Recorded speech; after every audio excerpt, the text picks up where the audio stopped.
നിങ്ങൾ കൈരളി എഴുതിയ പച്ചക്കള്ളം.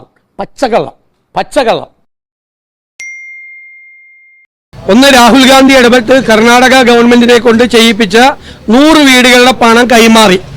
ലീഗ് പ്രഖ്യാപിച്ച 100 വീടുകളുടെ സ്ഥലം ഏറ്റെടുത്ത് നിർമ്മാണ പ്രവർത്തനം തുടങ്ങി.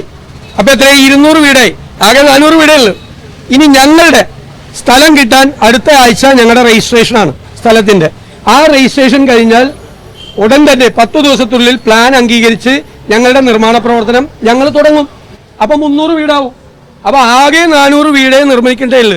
അപ്പൊ 300 വീട് നിർമ്മിക്കുന്നത് UDF-ആയിട്ട് ബന്ധപ്പെട്ട് കോൺഗ്രസുമായിട്ട് ബന്ധപ്പെട്ടാണെന്ന് മനസ്സിലാക്കിയാൽ മതി. അതിൽ കർണാടക ഗവൺമെന്റ് തന്നതായി അദ്ദേഹം പറഞ്ഞ കണക്ക് 100 വീട്. മുസ്ലിം ലീഗ് ഇവിടെയല്ല മറ്റെവിടെയോ, കോൺഗ്രസ് അല്ല, മുസ്ലിം ലീഗ് മറ്റെവിടെയോ പണിതുകൊണ്ടിരിക്കുന്നുണ്ടെന്ന് അദ്ദേഹം മനസ്സിലാക്കിയ വീട് 100. പിന്നെ എപ്പോഴെങ്കിലും കോൺഗ്രസ് പണിതേക്കാം എന്ന് അദ്ദേഹം കരുതുന്ന വീട് 100. അങ്ങനെ 300 വീട്. 410 സർക്കാർ പണിതത് ഇനി 110 വീട് മാത്രം. എന്തൊരു കണക്കാണ് കണക്ക്. കർണാടക ഗവൺമെൻറ് തന്ന പണം കേരളത്തിലെ ഗവൺമെൻറ് സന്തോഷത്തോടെ സ്വീകരിച്ചു. അവരുടെ പിന്തുണയ്ക്ക് നന്ദി രേഖപ്പെടുത്തി.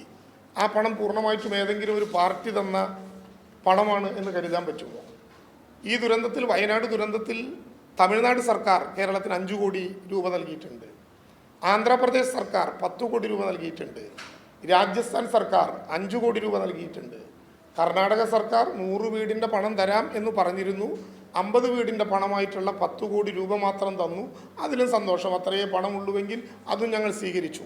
ഇതേതെങ്കിലും പാർട്ടി നൽകുന്ന പണമാണ്, ഞങ്ങളിതുവരെ ഒന്നും പറഞ്ഞിട്ടില്ല, ഇങ്ങോട്ടങ്ങ് പറയിപ്പിക്കുകയാണ്.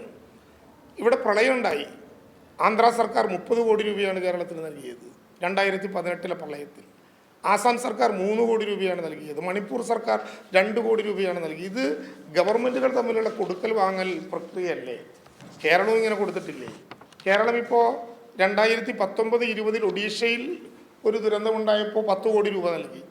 ആസാമിൽ 2020-21 ദുരന്തമുണ്ടായപ്പോൾ 2 കോടി നൽകി. ഇപ്പോൾ 2023-24 ഹിമാചൽ പ്രദേശിൽ ഒരു ദുരന്തമുണ്ടായപ്പോൾ 7 കോടി നൽകി. തമിഴ്നാട്ടിൽ 2019 ഗജ്ജ ചുഴലിക്കാറ്റുണ്ടായപ്പോൾ അതിൻ്റെ റിലീഫ് മെറ്റീരിയൽസിന് വേണ്ടി 18,86,616 രൂപ നൽകി.